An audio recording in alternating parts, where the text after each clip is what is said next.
soo dhawaada qodobka koowaad ee faaliyaha qaranka bisha markay ku beegneed bisha 20keeda bisha koowaad Janaayo 2017 waxaa maalin jimco ah 6 saac iyo bar xereg gardara ah cunsuriyad ah Soomaali naceeb ah leegu geestay Somaliland maamulka Somaliland ama Hargeysa waxaana xarigaas ii geestay ninka la leeyahay waa maareeyaha garoonka waa Maxamed Yusuf ama aniga aan u baxsaday Madoowe Yusuf asigoo si bini aadanimo ka bax ila dhaqmay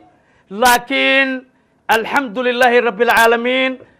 dhamaan shacabka heer Somaliland walaalahayga ah waxba uma qabo waxna ima geedsanin gaar ahaan shacab weynaha ku nool Burco ma sha Allah dad wiligooda gabyin ayaa gabay ka soo go'ay ma sha Allah waa bisha Janaayo markay ahayd 20ka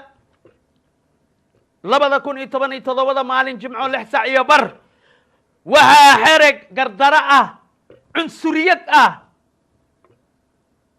foolxumo ah hiilo ah leegu geestay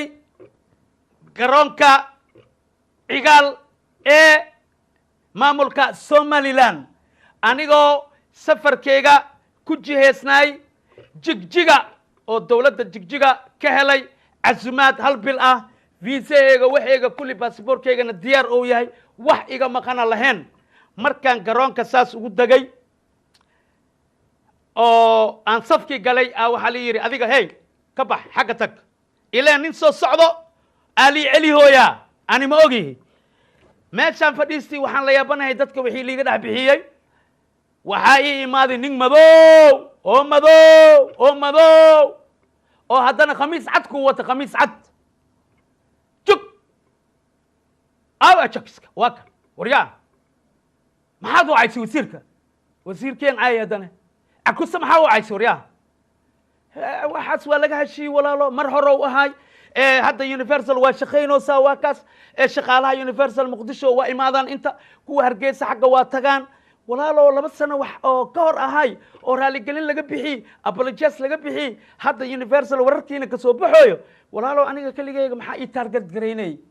على كل حال وحو يري أذيركيغا باد عايسي عقوسي واد حرنتاي حقتك والله أنا سفران وصعدا أنا أنت ترانسيد لكو أهي جيجيغا وسي صعدا حقا اللي سوغويا على كل حال وحورني كان هلا بارو سفي عن هلا بارو هنا لحرو محا يقو حري قدر ما يقو حري انت صفا إمادين هلا حرو يري إلا طبعا يكو ساعة وحال يقو هاي خلقا ميجريشنكا أنت waxa igu horeysay igu dambeysay diyaaradda wax khada amalay keenin wax cunto amalay keenin wiil ka shaqeeyo migration ka buskut ii keeni iyo inta hal haba Pepsi Diet ileen sokortiya igu kacday afka dhan waa khalalay sokortiya igu kacday alxamdulillahi rabbil aalamiin waa ii soo naqdi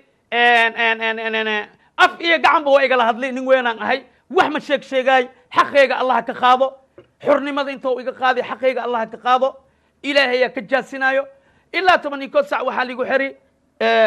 migration ka qol aligu xiri 8 saac waraaq weyn aligu diyaari booliiska ligu dhiibi aligu wareeji ani markii booliiska ligu wareejiyay wadna igali wadnihey waxa leedahay mooyma galay ma lagu tumooya maxaa lagu yeeli doonaa alxamdulillahi rabbil aalamiin booliiskana si sharaf leh ay ila dhaqmeen banaanka ay fariisiyeen meesha ayaga ay seexdaan فاهمينو ويلشي immigration ka waxa ii keeneen barkin iyo busta lahugaha iyo inta iyo daran iyo joodari maalintii ilaa galabtii ilaa maqribkii meeshaan iska fadhiyay salaad meeshaan ku tugtay markaan cashay waxa cisho dugti askartu waxay dhaheen booliiska inta iska gal dhaxan waxa socotaa oo khatar ah dhaxanta ma arkaysid daweel ma aha geedku waa jooga afarta cad ay ka galay bas waa jaray qolkaan iska gali subaxdii 2 saac subaxdii 2 saac haddana 2 askar ii soo gashay ajikis ay bud war ninka gurigiisa la igu xirtay arifoorka la igu xirtay be Somaliland maamulkeeda iyo madaxdeedan wax u haysanin shacabka walaalahaygaana qalad iga galin shakhsigaana gurigiisa igu xirtay subaxdii haddana wuxuu yidhi hala soo bixiyo